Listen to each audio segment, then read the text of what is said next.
إن الحمد لله نحمده ونستعينه ونستغفره ونعوذ بالله من شرور أنفسنا وسيئات أعمالنا من يهده الله فلا مضل له ومن يضلل فلا هادي له وأشهد أن لا إله إلا الله وحده لا شريك له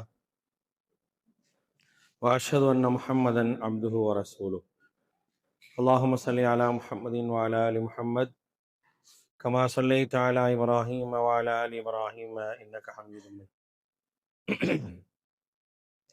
اللهم بارك على محمد وعلى آل محمد كما باركت على إبراهيم وعلى آل إبراهيم إنك حميد مجيد يا أيها الذين آمنوا اتقوا الله حق تقاته ولا تموتن إلا وأنتم مسلمون يا أيها الناس اتقوا ربكم الذي خلقكم من نفس واحدة وخلق منها زوجها وبث منهما رجالا كثيرا ونساء واتقوا الله الذي تساءلون به والأرحام إن الله كان عليكم رقيبا يا أيها الذين آمنوا اتقوا الله وقولوا قولا سديدا يصلح لكم أعمالكم ويغفر لكم ذنوبكم ومن يطع الله ورسوله فقد فاز فوزا عظيما أما بعد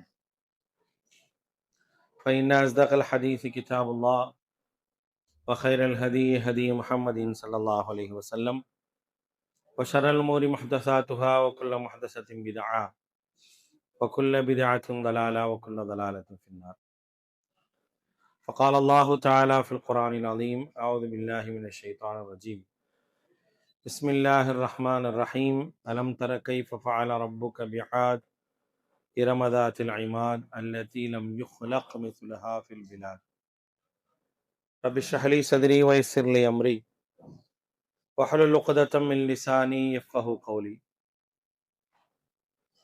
அளவற்ற அருளாளனும் நிகரற்ற பேரன்புடையவனுமாகிய எல்லாமல்ல அல்லாஹுவின் திருப்பெயர் போற்றி அவனுடைய சாந்தியும் அருளும் அல்லாஹுடைய தூதர் ஸல்லல்லாஹு அலைஹி வஸல்லம் அவர்கள் மீதும் அவர்களை பின்பற்றி வாழ்ந்த உத்தம சத்திய தோழர்கள் நல்லவர்கள் மீதும் இங்கே அமர்ந்திருக்கக்கூடிய நம் அனைவர் மீதும் உண்டாகட்டுமாக. அன்பானவர்களே, அல்லாஹுடைய அருளால் இந்த புனிதமிக்க ரமதான் மாதத்தினுடைய இரவுகளிலே அல்லாஹுடைய உபதேசங்களை கேட்க வேண்டும் என்ற நல்ல எண்ணத்தில் இங்கே அமர்ந்திருக்கின்றோம். அல்ஹம்துலில்லாஹ். இந்த தொடரிலே நம்ம அழிக்கப்பட்ட சமூகங்கள் அப்படிங்கிற தலைப்பின் கீழாக குர்ஆனும் சுன்னாவும் நமக்கு சொல்லக்கூடிய செய்திகளை நம்ம பார்த்துட்டு வரோம். அந்த அடிப்படையில் முதல் நாள் அழிக்கப்படுவதற்கான காரணங்கள் என்ன? ஒரு சமூகத்தை அல்லாஹ் ரப்புல் ஆலமீன் அழிக்கிறான் அப்படின்னா அதுக்கான காரணங்கள் என்னன்னு பார்த்தோம். அதோடு அழிவு என்பது அல்லாஹ் ரப்புல் ஆலமீன் எப்பொழுதெல்லாம் ஏற்படுத்துவான், ஏன் ஏற்படுத்துவான் அப்படிங்கிறத பார்த்தோம். நேற்றைய வகுப்புல அல்லாஹுடைய அருட்கொடைகளை நிராகரித்த ஒரு சமூகம் எப்படி அழிக்கப்பட்டது அப்படிங்கிறத பார்த்தோம். அழிப்புக்கான காரணங்களை அல்லாஹ் பட்டியலிடுகிறான். இன்னென்ன காரணங்களால இன்னென்ன சமூகங்கள் அழிக்கப்பட்டாங்க, அதே காரணங்கள் தொடர்ந்ததென்றால் எல்லோரும் அதே மாதிரி அழிக்கப்படுவாங்க அப்படிங்கிற விஷயத்தை அல்லாஹ் ரப்புல் ஆலமீன் நமக்கு சொல்லி காட்டுறாங்க. அல்லாஹுடைய அழிவுக்கு அல்லாஹு தாலா ஒரு சமூகத்தை அழிக்கிறான் அப்படின்னா அந்த அழிவை பெறக்கூடிய சமூகம் மோசமானதாக இருந்தால் தான் அழிப்பான். அப்படி மோசமற்ற ஒரு சமூகத்தை அல்லாஹ் ரப்புல் ஆலமீன் அழிக்கிறது இல்லை. குஃப்ரை மட்டுமே ஒரு காரணமா வச்சு அல்லாஹ் ரப்புல் ஆலமீன் அழிக்கிறது இல்லை.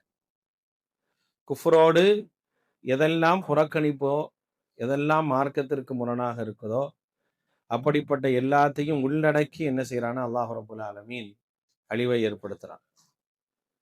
முந்தைய சமூகங்களுடைய அழிவை நீங்க எடுத்து பார்த்தீங்க அப்படின்னா 2 காரணங்கள், அவருடைய அழிவுக்காக 2 காரணங்கள் இருக்கும். ஒன்று குஃப்ரு, அதோடு சேர்த்து இன்னொரு காரணம் இருக்கும்.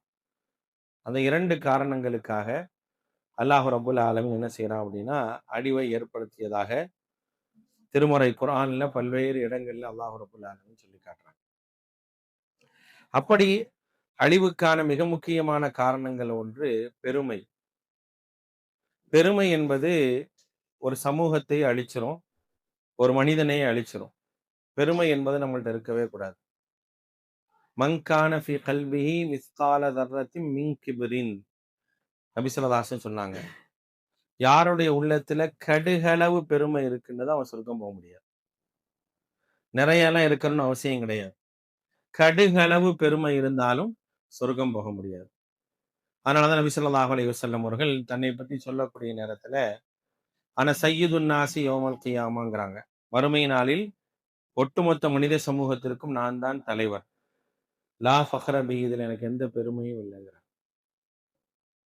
பெருமை கொள்வதற்காக நான் சொல்லல அப்படிங்கறது அல்லாஹ்வுடைய தூதர் ஸல்லல்லாஹு அலைஹி வஸல்லம் சொல்றாங்க. அப்ப பெருமை என்பது கடுகளவு கூட இருக்கக்கூடாது. அல்லாஹ் ரப்புல் ஆலமீன் சொல்றான், கண்ணியம் என்பது கீழாடை, பெருமை என்பது மேலாடை. இதில் யார் என்னோடு போட்டி போடுகின்றார்கள் அவர்களோடு போர் பிரகடனம் செய்வேன் அப்படின்னு அல்லாஹ் ரப்புல் ஆலமீன் சொல்றான். பெருமைக்குரியவன் அல்லாஹ் மட்டுமே. அந்த பெருமையில் யாரும் என்ன செய்ய முடியாது, தன்னை சேர்த்து கொள்ள முடியாது. எல்லாமே அல்லாஹ்வால் ஒரு மனிதனுக்கு தரப்பட்டதுதான். மனிதனாக இருந்தாலும் சமூகமாக இருந்தாலும் அவர்களுக்கு வழங்கப்படக்கூடிய அருட்கொடைகளை எல்லாம் அல்லாஹ் ரப்புல் ஆலமீன் தந்திருக்கிறான். அப்ப அதை வைத்துக் கொண்டு அல்லாஹ் கொடுத்ததற்கு நன்றி செலுத்த வேண்டுமே தவிர பெருமை பாராட்டக்கூடியவர்களாக பெருமை அடிக்கக்கூடியவர்களாக இருந்தாங்கன்னா அழிவை தவிர எதுவுமே மிஞ்சாது. எந்த நிலையிலும் என்ன செய்யக்கூடாது, நம்மள்ட்ட பெருமை வந்துடவே கூடாது. பெருமை வராத அளவுக்கு நாம் நம்மை பாதுகாத்து கொள்ள வேண்டும். அல்லாஹ் நமக்கு அருட்கொடைகளை தந்திருக்கிறானா, அதுக்கு அதிகமாக அல்லாஹ்வுக்கு நன்றி செலுத்தணும். அந்த அருட்கொடை நினைத்து பயப்படணும். இந்த அருட்கொடை மூலமாக நான் ஏதேனும் ஒரு தீய சிந்தனைக்கு போயிட்டேன்னா என்ன ஆகுமோ அப்படிங்கிற ஒரு அச்சமும் ஒரு கவலையும் நமக்கு இருக்கும். அதை விட்டுட்டு அல்லாஹ்வை மறந்து பெருமை பாராட்டி பெருமை அடிச்சோம் அப்படின்னா அல்லாஹ் சொல்றான், இன்னல்லாஹ லா யுஹிப்பு மன் கான முஃப்தாலம் ஃபഖூரா. யாருடைய உள்ளத்தில் பெருமை இருக்கின்றதோ அவர்களை அல்லாஹ் ரப்புல் ஆலமீன் நேசிப்பதே கிடையாது. அல்லாஹ்வுடைய நேசத்திற்கு அப்பாற்பட்டவர்கள் அவர். அவங்கள நேசிக்கவே மாட்டான். பெருமை அடிப்பவர்களை அல்லாஹ் நேசிப்பதே இல்லை. உலகத்தில் பெருமை அடித்தவர்கள் யாருமே வாழ்ந்ததாக சரித்திரமே கிடையாது. இஸ்லாமிய வரலாறு சொல்லி காட்டக்கூடிய பல அழிவுகள் பெருமைக்கான அழிவுகளாகத்தான் சொல்லி காட்டும். பெருமை பாராட்டியவர்கள் எப்படியெல்லாம் அழிக்கப்பட்டார்கள். தனக்குள்ளாக தனக்கு வழங்கப்பட்ட நியாமத்துகளை நினைத்து ஒரு மனிதன் பெருமை பேசியதன் காரணமாக அவன் எப்படிப்பட்ட அழிவை எல்லாம் சந்தித்தான் என்பதை திருமறை குர்ஆன் வரலாறாக சொல்லி காட்டுகின்றது. தனிப்பட்ட மனிதனுக்கும் சரி, ஒரு சமூகத்துக்கும் சரி, அவங்களுக்கு மார்க்கம் சொல்லக்கூடிய விஷயம் என்னன்னா, நீ பெருமை அடிக்காத. உனக்கு அல்லாஹ் கொடுப்பதெல்லாம் அவன் உனக்கு தந்த அருளாக பார், நியாமத்தாக பார். அந்த நியாமத்துக்கு நன்றி செலுத்து. அதை நீ எப்ப மறக்கிறையோ அப்ப நீ விளங்காம போயிடுவ அப்படிங்கிறத மார்க்கம் சொல்லி காட்டுகின்றது. அப்படி இந்த பூமியில மிகப்பெரிய ஒரு பெருமை அடித்து தங்களை மிஞ்ச யாருமே இல்லை அப்படின்னு நினைத்து வாழ்ந்தவர்கள் தான் நூஹ் அலைஹிஸ்ஸலாம் அப்படிங்கிற அந்த இறை தூதர். அந்த இறை தூதர் வாழ்ந்த சமூகத்திற்கு பின்னால் வந்த ஆது கூட்டத்தார். நூஹ் அலைஹிஸ்ஸலாமுடைய சமூகத்திற்கு பின்னால் வந்த ஆது கூட்டத்தார் மிகப்பெரிய பெருமையின் காரணமாகவே அவர்கள் அழிக்கப்பட்டார்கள் அப்படிங்கிறத திருமறை குர்ஆன் நமக்கு சொல்லி காட்டுகின்றது. இந்த ஆது கூட்டத்தார் என்பவர்கள் யார் அப்படின்னு தெரிஞ்சுக்கணும் அப்படின்னா அவங்களுடைய வம்சாவளி எங்க போய் முடியுதுன்னு பார்க்கணும். ஆத் இப்னு இதம் இப்னு அவுஸ் இப்னு சாம் இப்னு நூஹ். புரியுதுங்களா? நூஹ் அலைஹிஸ்ஸலாம்ல இருந்து 5வது தலைமுறை தான் ஆது சமூகத்தை சார்ந்தது. நூஹ் அலைஹிஸ்ஸலாம், அதுக்கப்புறம் சாம், அதுக்கப்புறம் அவுஸ், அதுக்கப்புறம் இதம், அதுக்கப்புறம் ஆத். இந்த ஆது கூட்டத்தார் இந்த உலகத்துல வாழ்ந்தாங்க. எப்படி வாழ்ந்தாங்க அப்படின்னா சாதாரணமான வாழல. அல்லாஹ் ரப்புல் ஆலமீன் சொல்றான், அலம் தர கைஃப ஃபஅல ரப்புக பிஆத். திருமறை குர்ஆன்ல பல்வேறு இடங்கள்ல ஆது சமூகத்தை பற்றி அல்லாஹ் ரப்புல் ஆலமீன் சொல்லி காட்டுகின்றார். வதுகுர் அஹா ஆத், ஆது சமூகத்திற்கு அனுப்பப்பட்ட இறை தூதரை பற்றி நீங்கள் நினைவு கூறுங்கள் அப்படின்னு அல்லாஹ் ரப்புல் ஆலமீன் திருமறை குர்ஆன்ல சொல்லி காட்டுகின்றார்.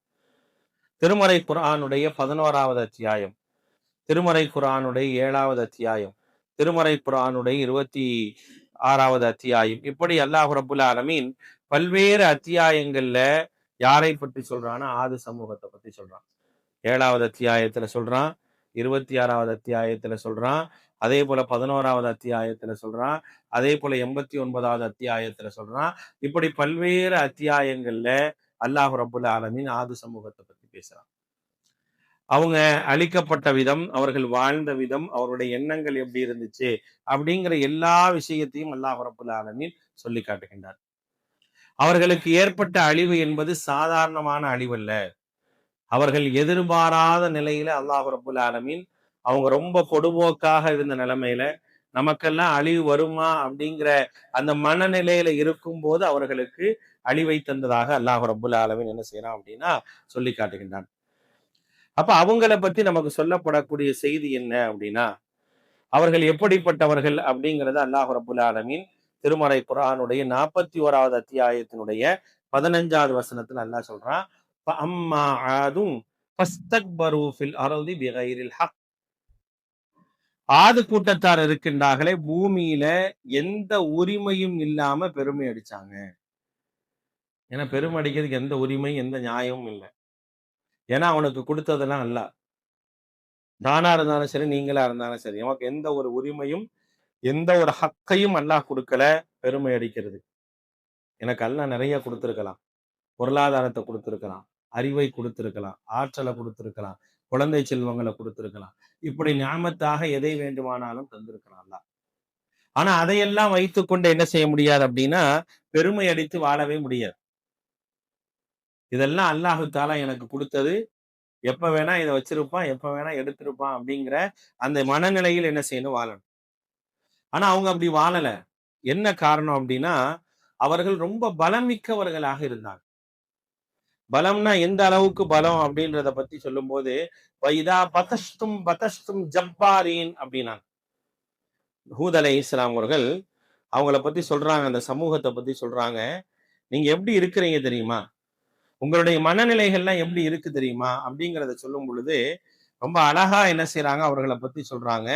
நீங்கள் யார், நீங்கள் எப்படி இருக்கிறீங்க அப்படிங்கிறத 26வது அத்தியாயத்தினுடைய 130வது வசனத்துல சொல்லும் போது வைதா பதஷ்தும் பதஷ்தும் ஜப்பாரீன், நீங்கள் யாரையாவது அடக்கி ஆள வேண்டும் என்று சொன்னால், யாரையாவது துன்புறுத்த வேண்டும் என்று சொன்னால் கூட நீங்க ரொம்ப மோசமாக ஈவிரக்கமின்றி கொடுமையாக நடத்துறீங்க. ஏன்னா எனக்கு பலம் இருக்கு, ஆற்றல் இருக்கு. இன்னைக்கு பலம் இருக்கிறவங்க எல்லாம் அப்படிதான் நினைக்கிறாங்க. இன்னைக்கு பலம் இருந்தது அப்படின்னா நான் என்ன வேணா செய்வோம்னு நினைக்கிறேன். இன்றைக்கு உலகமே அதை பத்தி தான் பேசிட்டு இருக்கு. உலகமே சர்வதிகாரங்களை பத்தி தான் பேசிட்டு இருக்கு. சர்வதிகாரம் உள்ளவர்கள், பலம் பொருந்தியவர்கள் என்னவெல்லாம் அக்கிரமங்களையும் அநியாயங்களையும் செய்யறாங்க. அப்ப அவங்கள பார்த்து நம்ம யதார்த்தமா என்ன தோணும் அப்படின்னா, இவங்களுக்கு இரக்கமே இருக்காதா, கருணையே இருக்காதா அப்படின்னா இந்த மனநிலையில உள்ளவனுக்கு கருணை இருக்காது. இந்த மாதிரி மனநிலையில இருக்கிறவனுக்கு கருணையோ இரக்கமோ எதுவுமே இருக்காது. அவன் அதை பத்தி யோசிக்கவே மாட்டான். ஏன்னா அவன் என்ன நினைப்பான் அப்படின்னா, என்னை விட பலம் மிக்கவன் யார் இருக்க முடியும், என்னை விட பலம் மிக்கவர்கள் யாருமே இல்லை, நான் எதை வேணுமானாலும் செய்வேன், எப்படி வேண்டுமானாலும் இருப்பேன், அப்படி நான் எதை செஞ்சாலும் அதை கேட்கறதுக்கு யார் இருக்கிறா அப்படிங்கிற ஒரு மனநிலை. அந்த மனநிலை இன்னைக்கு நீங்க அமெரிக்காவையோ இஸ்ரேலையோ பார்க்கறதல்ல விஷயம். உலகத்தினுடைய வரலாறு அதான் சொல்லி காட்டுது. உலகம் தோன்றிய காலங்கள்ல இருந்து, மனித சமூகம் தோன்றி வாழக்கூடிய அந்த காலங்கள்ல இருந்து நிறைய நேரங்கள்ல நிறைய சூழல்கள்ல பாத்தீங்கன்னா இப்படிப்பட்ட மனிதர்கள் இருக்கிறாங்க. அப்படிப்பட்டவர்கள் எல்லாம் இந்த வரலாறுகளை எல்லாம் நம்ம படிக்கும் போது இவங்களுடைய முடிவெல்லாம் எல்லாம் நாளைக்கு எப்படி வைப்பா நமக்கு தெரியாது. ஆனா இதை விட பலம் மிக்கவர்களாக இருந்தவங்க, இவர்களை விட ஆற்றல் மிக்கவர்களாக இருந்தவங்க, அவங்கள பத்தி எல்லாம் அல்லாஹ் ரப்புல் ஆலமீன் விதவிதமாக வர்ணிச்சு சொல்லி காட்டுறான். எந்த அளவுக்கு பலம் மிக்கவர்களாக இருந்தாங்க அப்படிங்கறது அல்லாஹ் ரப்புல் ஆலமீன் வர்ணிச்சு சொல்லி காட்டுறான். எந்த மனிதர்கள் மீதும் ஈவிரக்கமே இல்லாத கொடுமையாக நடந்து கொள்ளக்கூடியவர்கள் அவங்கதான் அல்லாஹ் சொல்லி காட்டுறான். ரொம்ப கொடுமையா நடந்துக்குவாங்க. ஏன்னா அவனுக்கு அவ்வளவும் இருக்குது, எங்களுக்கு எல்லாமே இருக்குது, எல்லாமே எல்லா விஷயங்களும் நாங்க வச்சிருக்கோம், எங்களை மிஞ்ச யாருமே இல்லை அப்படிங்கிற மனநிலையில இருந்தாங்க. இன்னைக்கு அப்படித்தானே இருக்கான், இன்னைக்கு அப்படித்தானே இருக்கு உலகத்துல. சர்வதிகாரம் அப்படித்தான் இருக்கு. என்னை மிஞ்சுறதுக்கு யாரும் இல்லை, எல்லாரும் எந்த அடிபணிஞ்சு போகணும், இல்லைன்னா அழிஞ்சு போகணும் அப்படிங்கிற ஒரு மனநிலைக்கு என்ன செய்யுது அப்படின்னா உலகத்தை இன்னைக்கு கொண்டு வர்றதுக்கான முயற்சிகள் நடந்துட்டு இருக்கு. இதுல யார் பாதிக்கப்பட்டா, அவங்க விஷயத்துல குர்ஆன் சுன்னாவோட நிலைப்பாடு என்ன, அதெல்லாம் நம்ம பேசல. ஆனா சர்வதிகாரம் அப்படிங்கிறது எங்க இருக்குது, எப்படிப்பட்ட ஒரு மனநிலை இருக்கு அப்படின்னா, நம்மை பொறுத்த வரைக்கும் நாம் யாருக்கும் என்ன வேண்டியதில்லை, அஞ்ச வேண்டியதே கிடையாது அப்படிங்கிற ஒரு நிலையில என்ன செஞ்சாங்க இருந்தாங்க. அவங்கள பார்த்து ஹூத் அலைஹிஸ்ஸலாம் சொன்னாங்க, பத்தகுல்லா, உங்களுக்கு மேல ஒருத்தர் இருக்க ஆற்றல் உடையவர், உங்களுக்கு மேல ஒருத்த ஆற்றல் உடையவர் இருக்கிறான் அப்படிங்கிறத நீங்க மறந்துடாதீங்க அப்படிங்கிறத நூஹ் அலைஹிஸ்ஸலாம் ஹூத் அலைஹிஸ்ஸலாம் அவங்க சொல்லி காட்டுறாங்க.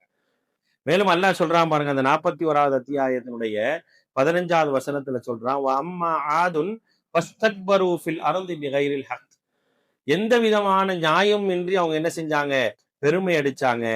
வகாலு, அவங்க சொன்னாங்க, மன் அஷத்து மின்னா குவா, நம்மை விட பலம் மிக்கவர்கள் யார் இருக்கிறாங்க. அவன் என்ன அப்படித்தான் இருக்கு, அவன் என்ன அப்படித்தான் இருந்துச்சு. நம்மை விட பலம் மிக்கவர்கள் யார் இருக்கிறாங்க, யார் இருக்க முடியும், நாங்கள் மிகவும் பலம் மிக்கவர்கள், மிகவும் சக்தி வாய்ந்தவர்கள், எங்களெல்லாம் யாருனாலே ஒண்ணும் பண்ண முடியாது. அப்ப அல்லாஹ் சொல்றான், அவலம் யரவும், அவங்க பார்க்கலையா, அன்னல்லாஹ் அல்லதீ ஹலகஹும், அவர்களை படைத்த அல்லாஹ் இருக்கிறானே, ஹுவ அஷத்து மின்ஹும் குவா, எப்படி சொல்றான் பாருங்க. இது அவன் மறந்துடுவான். ஆனா நமக்கு அல்லாஹ் சொல்லக்கூடிய விஷயம் என்னன்னா, அவர்கள் மறந்துட்டாங்க. அந்த ஆது கூட்டத்தார், அவங்களுக்கு அந்த சிந்தனையே இல்லை, நாங்கள் தான் விளம்பிக்கவங்க நினைச்சாங்க. அன்னல்லாஹ் அல்லதீ ஹலகஹும் ஹுவ அஷத்து மின்ஹும் குவா, அல்லாஹ் ரப்புல் ஆலமீன் அவர்களை விட பலமிக்கவன் அப்படிங்கிறத அவங்க என்ன செஞ்சுட்டாங்க, மறந்துட்டாங்க. அல்லதீ லம் யுக்லக் மிஸ்லுஹா ஃபில் பிலாத், அவங்கள மாதிரி ஒரு படைப்பு இதற்கு முன்னால் படைக்கப்படவில்லை என்ற அளவுக்கு அவங்க பலமிக்கவர்களா, அவங்கள மாதிரி ஒரு படைப்பு இல்லை அப்படின்னு சொல்லக்கூடிய அளவிற்கு பலமிக்கவர்கள் இருந்தாங்க. எந்த அளவுக்கு பலம் தெரியுமா, அவர்கள் உடம்பாலும் அந்த உடம்பினுடைய தோற்றத்தாலும் பலத்தாலும் என்ன செஞ்சாங்க, பார்ப்பதற்கு என்ன செய்வாங்க, பலம் மிக்கவர்களாக தெரிவாங்க. கிட்டத்தட்ட அதுல ஒரு மனிதர் எவ்வளவு தூள ரஜுலு மின்னும் இஸ்னா ஆஷரதிரான், 12 அடி இருப்பார். அதுல ஒவ்வொரு மனிதனும் என்ன செய்வான், 12 அடி இருக்கும். அந்த 12 அடி உயரத்துல மட்டும் இல்ல, அவருடைய தேகமும் அப்படித்தான் இருக்கும். அவர்களுடைய உடல் வாகும் என்ன செய்யும் அப்படின்னா அதே மாதிரிதான் இருக்கும். வசாதக்கும் ஃபில் ஹல்கி பஸ்தா அப்படிங்கிறான் 7வது அத்தியாயத்தினுடைய 69வது வசனத்தில் அல்லாஹ் சொல்லி காட்டுறான், வசாதக்கும் ஃபில் ஹல்கி பஸ்தா, அவருடைய படைப்பும் அந்த தேகத்தையும் உடலையும் நீங்க பார்த்தீங்க அப்படின்னா உங்களை ரொம்ப பெருசாக நம்ம என்ன செஞ்சிருந்தோம், வச்சிருந்தோம். அவனால என்ன வேணா செய்ய முடியும். அப்படிப்பட்ட ஒரு ஆற்றல் என்ன செஞ்ச அப்படின்னா அவங்ககிட்ட இருந்துச்சு. அதனால என்ன செஞ்சாங்க அப்படின்னா, இந்த ஆற்றல் இருக்கறனால எங்களை உங்களை யாரும் அசைத்து பார்க்க முடியாது, எல்லாமே எங்களுக்கு கீழே தான். நாம் என்ன செய்வோம், நாம் நினைப்பவர்களை எல்லாம் என்ன செய்வோம் அப்படின்னா அடித்து ஒன்றும் இல்லாமல் ஆக்குவோம் அப்படிங்கிற அளவுக்கான ஒரு நிலையில என்ன செஞ்சாங்க, இருந்தாங்க. அப்ப அந்த இடத்துலதான் அல்லாஹ் ரப்புல் ஆலமீன் என்ன செய்யறான் அப்படின்னா ஹூத் அலைஹிஸ்ஸலாத்தை என்ன செய்யறான், அனுப்புறான். ஹூத் அலைஹிஸ்ஸலாம் வராங்க, பிரச்சாரம் பண்றாங்க. பிரச்சாரம் பண்ணும் போது ஒரு விஷயத்த சொல்றாங்க, யா கௌமி அபுதுல்லாஹ் மா லக்கும் மின் இலாஹின் கைர், என்னுடைய சமூகமே அல்லாஹ்வை மட்டும் வணங்குங்க, அவனை தவிர ஒரு கடவுள் கிடையாது. மேலும் நீங்கள் செய்து கொண்டிருக்கக்கூடிய அடிச்சாட்டியங்கள், அநியாயங்கள், அக்கிரமங்கள், உங்களுடைய அகம்பாவங்கள், உங்களுடைய பெருமைகள் எல்லாம் இருக்கா இல்லையா, இது எல்லாத்தையும் விட்டு நீங்க அல்லாஹ்ட்ட மன்னிப்பு கேளுங்க. வயா கௌமி இஸ்தக்ஃபிரு ரப்பக்கும் சும்ம தூபு இலைஹி யுர்சிலிஸ் ஸமா அலைக்கும் மித்ராரா வ யஸிதுக்கும் குவ்வத்தன் இலா குவ்வத்திக்கும். அவங்க சொல்றாங்க, ஹூத் அலைஹிஸ்ஸலாம் சொன்னாங்க, யா கௌம், என்னுடைய கூட்டமே, இஸ்தக்ஃபிரு ரப்பக்கும், உங்களுடைய இரட்சகனிடத்துல மன்னிப்பு கேளுங்க. சும்ம தூபு இலைஹி, உங்களிடத்துல நீங்க என்ன செய்யுங்க, தௌபா செய்யுங்க. ஏன்னா அவ்வளவு அநியாயம் செய்றீங்க, அவ்வளவு அக்கிரமம் பண்றீங்க. நீங்க அல்லாஹ்ட்ட தௌபா தேடினீங்கன்னா உங்களுக்கு அல்லாஹு தஆலா மழையை தருவான். அது மட்டும் இல்லாம இப்ப நீங்க எவ்வளவு பலமா இருக்கீங்களோ அதை விட பலமாக உங்களா நீங்க இப்ப இருக்கீங்கல்ல பலம், அந்த பலத்தை விட உங்களை என்ன செய்வான்? பலம் மிக்கவர்களாக அல்லாஹ் ரப்புல் ஆலமீன் ஆக்குவான். நீங்க என்ன செஞ்சிடாதீங்க, பாவிகளாக அல்லாஹுடைய உபதேசங்களை புறக்கணிக்கக்கூடியவர்களாக நீங்க ஆயிராதீங்க அப்படின்னு சொல்லி என்ன செஞ்சாங்க, அந்த மக்களுக்கு ஹூத் அலைஹிஸ்ஸலாம் பிரச்சாரம் பண்ணாங்க. அப்ப அவன் சொல்றான், அந்த பெருமை வந்துருச்சு அப்படின்னா யார் சொல்றதையும் எவனும் மதிக்கவே மாட்டான். எவன் சொல்றதையும் என்ன செய்ய மாட்டான், காது கொடுத்து கூட கேட்க மாட்டான். நீங்க உலகத்தினுடைய நிகழ்வுகளை குர்ஆன் கூறக்கூடிய வரலாறோடு ஒத்து பாருங்க. நீ ஒவ்வொருத்தரும் எப்படி இருக்கிறான் அப்படிங்கிறத நீங்க என்ன செய்யணும் பார்க்கணும்.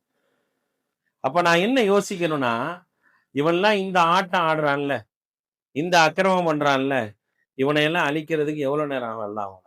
யோசிச்சு பார்க்கணும். எல்லாரும் என்ன நினைக்கிறான், ஒண்ணுமே நடக்காது, நம்மளை யாரும் ஒண்ணும் செய்ய முடியாது அப்படிங்கிற ஒரு மனநிலை தான் பொதுவாகவே இருக்குது. எல்லா மனுஷனுக்கும் அப்படிதான். தனிப்பட்ட மனிதனா இருந்தாலும், ராஜ்ஜியத்தில் இருந்தாலும், அதிகாரத்துல இருந்தாலும், ஆட்சியில இருந்தாலும் எல்லாம் என்ன நினைக்கிறான், நம்மளை யாரும் கேட்க முடியும், நம்ம என்ன வேணா செய்யலாம், எப்படி வேணா நடந்துக்கலாம், எவன் கேட்பான் அப்படிங்கிற ஒரு மனநிலை அவங்களுக்கு இருக்கு. அப்ப ஹூத் அலைஹிஸ்ஸலாம் சொல்றாங்க, நீங்க என்ன செய்யுங்க, கொஞ்சமாவது நான் சொல்றதை கேளுங்க அப்படிங்கிறப்ப, இன்னால நராக்க ஃபீ ஸஃபாஹத்தின், உங்களை எல்லாம் பார்த்தா எனக்கு முட்டாள் மாதிரி தெரியுதுங்கிற. எப்படி பாருங்க, இறை தூதரை பார்த்து சொல்றான். நாங்க யாரு, எங்கள்கிட்ட பேசிட்டு இருக்கீங்களே, நீங்க எங்கள்கிட்ட நீங்க பேசுறீங்களே, நீங்க எங்கள்கிட்ட எல்லாம் பேசவே கூடாது. இந்த மாதிரி நிறைய பேர் எங்கள்கிட்ட பேசிட்டு போயிட்டாங்க. அவன் சொல்றான், இந்த மாதிரி நிறைய பேர் எங்கள்கிட்ட வந்தாங்க, இதுக்கு முன்னால இந்த மாதிரி பேசியவங்க நிறைய பேரை என்ன செஞ்சிருக்கிறோம் அப்படின்னா நாங்க பார்த்திருக்கிறோம். அதனால நீங்க என்ன செய்யுங்க அப்படின்னா, இதெல்லாம் எங்கள்கிட்ட பேசாதீங்க, எங்கள்கிட்ட பேசாதீங்க. நான் உங்களை அப்படித்தான் பாக்குறேன். உங்களை நான் எப்படி பாக்குறேன் அப்படின்னா, நீங்க பேசும்போது எனக்கு பெருசானு தெரியல. இதுக்கு முன்னாடி எத்தனையோ பேர் வந்தாங்க, அது மாதிரி நீயும் ஒருத்தரா தான் பாக்குறேனே தவிர, உன்னை நான் இப்படித்தான் பாக்குறேன். இன்னும் ஒரு படி மேல சொல்றான், இன்னா நதுன்னுக்க மினல் காதிபீன், உங்களை பொய்யனாக நாங்கள் பார்க்கிறோம். எவ்வளவு ஒரு மோசமான வார்த்தை. யாரை பார்த்து? இறை தூதரை பார்த்து, அல்லாஹுடைய மார்க்கத்தை, சத்தியத்தை எடுத்து சொல்ல வந்த அந்த இறை தூதரை பார்த்து என்ன செஞ்சாங்க, இப்படி ஒரு வார்த்தையை சொன்னாங்க. அப்ப அவனுக்கு எவ்வளவு திமிர் இருந்திருக்கும், எவ்வளவு அகம்பாவத்திலையும் ஆணவத்திலையும் என்ன செஞ்சிருப்பான், அவ இருந்திருப்பான். அப்ப அந்த அடிப்படையில் வாழ்ந்தவனத்தான் அல்லாஹ் சொல்றான், நீங்கள் ஆது சமூகத்தை பார்க்கலையா? உலகத்துல மிகப்பெரிய பெருமையும் பலமும் வல்லமையும் பெற்ற ஒரு கூட்டமாக நம்ம என்ன செஞ்சோம் அப்படின்னா, ஆது கூட்டத்தை ஆக்கி வச்சிருந்தோம். அதுக்கு முன்னால உள்ளவங்களும் அப்படி இல்லை. அதுக்கு முன்னால் இருந்தாங்களே நூஹ் அலைஹிஸ்ஸலாமுடைய சமூகம், அந்த மக்களும் இவ்வளவு பெரிய பலம் வாய்ந்தவர்களாக அல்லாஹ் ரப்புல் ஆலமீன் வர்ணிச்சு சொல்லலாம். அவர்கள் குஃபுர்ல இருந்தாங்க, தூதரை புறக்கணிச்சாங்க, எந்த காரணத்தை கொண்டும் தூதர் சொல்லக்கூடிய செய்திய கேட்க கூடாது அப்படிங்கிற மனநிலையில அவங்க இருந்தாங்க. ஆனா இவனை பொறுத்த வரைக்கும் இவனுக்கு மிகப்பெரிய பலம், மிகப்பெரிய ஒரு ஆற்றல். அந்த ஆற்றலின் காரணமாக இவன் என்ன செஞ்சான் அப்படின்னா, இவன் மிகப்பெரிய ஒரு அநியாயக்காரனாகவே என்ன செஞ்சான் இருந்தான். அப்பதான் அல்லாஹ் சொல்லி காட்டுறான், அலம் தர கைஃப ஃபஅல ரப்புக பிஆத் இரமதாத்தில் இமாத் அப்படிங்கிறான். தூண்கள் உடையவர்கள் அப்படிங்கிறான். இரம் வாசிகள், இரம் கூட்டத்தார் அப்படின்னு அவங்களுக்கு பேரு. தூண்கள் உடையவர்கள். தூண்கள் உடையவர்கள்னா என்ன? தூண்கள் அப்படின்னு சொன்னா என்னன்னு கேட்டீங்கன்னா, அவர்களை பொறுத்த வரைக்கும் உறுதியான தூண்களால் கட்டப்பட்ட ஒரு உயர்தரமான உயர்த்தப்பட்ட வீடுகள்ல வாழ்ந்து, சாதாரணமான வாழல. இன்னைக்கு பதுங்கு குழியில எல்லா சேஃப்டியோட வாழ்றான் பாருங்க. அந்த மாதிரி அவன் என்ன பண்ணான் அப்படின்னா, அவனுடைய வீடை என்ன செய்வானா உயர்ந்து கட்டுவான். உயர்ந்தமான இடத்துல கட்டியது. உயரமான இடத்துல என்ன செஞ்சான், கட்டி வச்சது. அந்த பாறைகளில என்ன செஞ்சான், உயரமான இடத்துல கட்டி என்ன செஞ்சான் அப்படின்னா, அதுல உறுதியான தூண்களை வச்சிருந்தான். எந்த அளவுக்கு அந்த தூணை என்ன செய்ய முடியாது, யாருமே அசைத்து பார்க்க முடியாது. எந்த ஒரு அழிவுனாலும் என்ன செய்ய முடியாது, அழித்து பார்த்து விடவே முடியாது என்ற அளவுக்கு என்ன செஞ்சான் அப்படின்னா, அப்படி ஒரு அமைப்புல என்ன செஞ்சான் அப்படின்னா, அவன் என்ன செஞ்சான், தூண்களை கட்டி, வசிப்பிடங்களை கட்டி, அதுலதான் என்ன செஞ்சாங்க, வாழ்ந்தாங்க. அதனாலதான் அதை குறிப்பிட்டு அல்லாஹ் சொல்லி காட்டுறான். இரமதாத்தில் இமாத், தூண்களுடைய அப்படிங்கிற அந்த வார்த்தை அல்லாஹ் ரப்புல் ஆலமீன் ஜாத்துல் இமாத் அப்படிங்கிற அந்த வார்த்தை என்ன செய்யறான்னா, அதனாலதான் என்ன செய்யறான் அப்படின்னா அல்லாஹ் ரப்புல் ஆலமீன் என்ன செய்யறான், பயன்படுத்துறான். அப்படி ஒரு வாழ்க்கை. அதனால யாரை வேண்டுமானாலும் எது வேண்டுமானாலும் செய்யலாம் அப்படிங்கிற ஒரு மனநிலையில் என்ன செஞ்சாங்க, அவங்க இருந்தாங்க. ஹூத் அலைஹிஸ்ஸலாம் அவர்கள் தொடர்ந்து பிரச்சாரம் பண்ணாங்க. அந்த மக்களுக்கு எப்படியாவது சத்தியத்தை சொல்ல வேண்டும் என்பதற்காக எவ்வளவோ முயற்சி பண்ணாங்க. ஆனா யாருமே என்ன செய்யல அப்படின்னா ஏற்றுக்கொள்வதற்கு தயாராக இல்லை. என்னென்னமோ சொல்லி பார்த்தாங்க. நான் அஸ்அலுக்கும் அலைஹி அஜ்ரா, எனக்கு உலகத்துல இதனால எனக்கு உங்கள்ட்ட எந்த விதமான பிரதிபலனையும் நான் எதிர்பார்க்க, எந்த பிரதிபலனையும் எதிர்பார்க்காம நான் என்ன செய்யறேன், உங்கள்ட்ட நான் பிரச்சாரம் பண்றேன். நீங்க கொஞ்சம் யோசிச்சு பாருங்க. நான் இந்த சத்தியத்தை சொல்வதற்கான காரணம் என்ன? உங்கள்ட்ட நான் வேற ஏதாவது தேடுறேனா? அப்படி எல்லாம் சொல்லி பார்த்த பிறகும் என்ன செய்யல அப்படின்னா அவர்கள் அதை ஏற்றுக்கொள்ளக்கூடியவர்களாகவே இல்லை. கெஞ்சி பாக்குறாங்க, நீங்க வாங்க, உங்களுக்கு என்ன செய்யணுமோ அதை எல்லாத்தையும் செய்யறேன் அப்படிங்கிறப்ப எதுக்குமே அவங்க தயாராக இல்லை. அன்றைய காலத்துல நபிமார்களை பொறுத்த வரைக்கும் அல்லாஹ் ரப்புல் ஆலமீன் என்ன செஞ்சான் அப்படின்னா அவர்களுக்கு ஒரு வாய்ப்பை கொடுத்திருந்தான். ஒரு கட்டம் வரைக்கும் நீங்க பிரச்சாரம் பண்ணலாம், அதுக்கு பிறகு நீங்க என்ன செய்யலாம், அந்த சமூகத்திற்கு எதிராக நீங்கள் அல்லாஹ்விடத்தில் முறையிடலாம் அப்படிங்கிற அளவுக்கான ஒரு வாய்ப்பை என்ன செஞ்சான் அப்படின்னா அல்லாஹ் ரப்புல் ஆலமீன் கொடுத்திருந்தான். இன்னொரு விஷயத்தை நம்ம தெரிஞ்சுக்கணும். இதுல நம்ம தெரிய வேண்டிய மிக முக்கியமான விஷயம் என்ன அப்படின்னா, நபிகள் நாயகம் ஸல்லல்லாஹு அலைஹி வஸல்லம் சொல்லி காட்டுறாங்க, ஒரு சமூகத்துல அந்த சமூகம் வாழ்ந்து கொண்டிருக்கும் போது தூதர் மரணித்து விட்டார் என்று சொன்னால் அந்த சமூகத்திற்கு அல்லாஹ் ரப்புல் ஆலமீன் அருள் செஞ்சிருக்கான்னு அர்த்தம். நல்லா விளங்கிக்கோங்க. ஒரு சமூகத்துல அந்த சமூகம் வாழ்ந்து கொண்டிருக்கும் போது தூதர் மரணித்து விட்டார் என்று சொன்னால் அந்த சமூகம் அல்லாஹுடைய அருளையும் அன்பையும் பெற்ற சமூகம். ஒரு சமூகம் தூதருக்கு முன்னால் அழிக்கப்படுது அப்படின்னா அது அல்லாஹுடைய சாபத்திற்குரிய சமூகம் அப்படின்னு சொல்லி அல்லாஹுடைய தூதர் ஸல்லல்லாஹு அலைஹி வஸல்லம் சொல்றாங்க.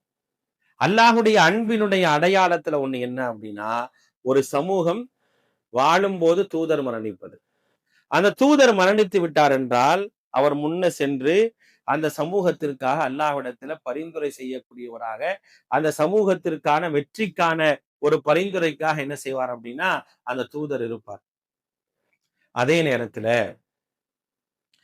நேரத்துல ஒரு தூதர் இருக்க ஒரு சமூகம் அளிக்கப்பட்டது என்று சொன்னால் அந்த தூதருக்கு அல்லாஹ் ரப்புல் ஆலமீன் கண் குளிர்ச்சியை தர வேண்டும் என்பதற்காக அல்லாஹ் ரப்புல் ஆலமீன் என்ன செய்யறான் அப்படின்னா தூதரை உயிரோட வச்சுட்டு அந்த தூதருக்கு முன்னால என்ன செய்வான் அப்படின்னா சமூகத்தை அழிச்சிருவான்.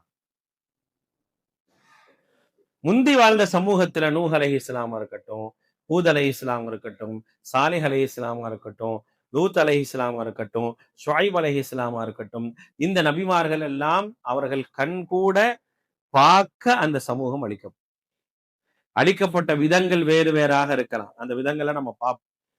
ஆனால் அந்த சமூகம் அந்த இறை தூதர் பார்க்க அழிக்கப்பட்டது. கண்ணுக்கு முன்னால அவங்க அழிக்கப்படுவாங்க. அப்ப கண்ணுக்கு முன்னால் அழிக்கப்படும் பொழுது அவர்கள் என்ன செய்யணும்னா அவர்களை எவ்வளவு பொய்ப்பிச்சாங்களோ, எவ்வளவு அவங்களுக்கு எதிராக அநியாயம் பண்ணாங்களோ, எவ்வளவு அக்கிரமம் பண்ணாங்களோ அப்படிப்பட்ட அந்த சமூகம் அழிவதை அந்த இறை தூதர் கண் குளிர்ச்சியோடு பார்க்க வேண்டும் என்பதற்காக அல்லாஹ் ரப்புல் ஆலமீன் என்ன செய்வான் அப்படின்னா அழிவை தருவான் அப்படிங்கிறது அல்லாஹுடைய தூதர் ஸல்லல்லாஹு அலைஹி வஸல்லம் சொல்லி தராங்க. என்னைக்குமே அநியாயம் செஞ்சவன் அழிகிறான்னு வச்சுங்களேன், அழியும் போது அதுல ஒரு மகிழ்ச்சி என்பது இருக்கத்தான் சார். உலகத்தின் நியதி அதுதான். ஆனாதான் நபி ஸல்லல்லாஹு அலைஹி வஸல்லம் மௌத்தை பத்தி சொல்லும்போது ரெண்டு விஷயத்தை சொன்னாங்க. அல் முஸ்தரீஹு அல் முஸ்தராஹ மின்ஹு. உலகத்துல ஒரு மனுஷன் மௌத்தா போறான்னு வச்சுங்களேன், ஒண்ணு அவன் நிம்மதியா இருப்பான், இல்லைன்னா அவனால மற்றவர்கள் நிம்மதியா இருப்பான். மரணம் என்பது நமக்கு தரக்கூடியது இரண்டு விஷயம். ஒரு மனுஷன் மரணிக்கிறான் அப்படின்னா அது அவனுக்கு நிம்மதியானதாக இருக்கும், இல்லைன்னா அவனை சுற்றி இருக்கக்கூடியவங்களுக்கு நிம்மதி தரக்கூடியதா. அந்த அடிப்படையில தான் என்ன செய்யுது அப்படின்னா மரணம் தரப்படுகின்றது அப்படிங்கிறத அல்லாஹுடைய தூதர் ஸல்லல்லாஹு அலைஹி வஸல்லம் சொல்றாங்க. அப்ப அந்த அடிப்படையில் ஒரு சமூகம், அந்த சமூகத்திற்கான தூதர் அந்த சமூகத்தை சீர்திருத்த வேண்டும் என்று அனுப்பப்படுறாரு. அனுப்பப்படக்கூடிய நேரத்துல அவங்க என்ன செய்யல அப்படின்னா கேட்கவே இல்லை. கேட்காதது மட்டும் இல்லாம அவன் என்னென்ன அழிச்சாட்டியம் செய்யணுமோ எல்லா அழிச்சாட்டியங்களையும் செய்து கொண்டிருக்கக்கூடிய அந்த சந்தர்ப்பத்துல ஹூத் அலைஹிஸ்ஸலாம் அவர்கள் எடுத்த முடிவு என்ன, அந்த முடிவு எந்த அளவுக்கு அவர்களுக்கான ஒரு பாதிப்பை ஏற்படுத்தியது, அல்லாஹ்ட்ட அவர்கள் வச்ச கோரிக்கை என்ன, அந்த கோரிக்கை ஏற்று அல்லாஹ் ரப்புல் ஆலமீன் ஹூத் அலைஹிஸ்ஸலாத்தையும் அவர்கள் ஏற்றுக்கொண்டவர்களை எப்படி காப்பாற்றி இந்த சமூகம் பலமிக்க சமூகமாக, ஆற்றல் மிக்க சமூகமாக இருந்தார்களே, அவர்களுக்கான அழிவு எப்படி இருந்தது என்பதை எல்லாம் அல்லாஹ் ரப்புல் ஆலமீன் தொடர்ச்சியாக திருமறை குர்ஆனுடைய பல்வேறு வசனங்களை சொல்லி காட்டுறான். இன்ஷா அல்லாஹ் அதை நாளை வகுப்புல பார்ப்போம். வாஹிரு தஅவானா அனில் ஹம்துலில்லாஹி ரப்பில் ஆலமீன். அஸ்ஸலாமு அலைக்கும் வரஹ்மத்துல்லாஹி வபரகாத்துஹு.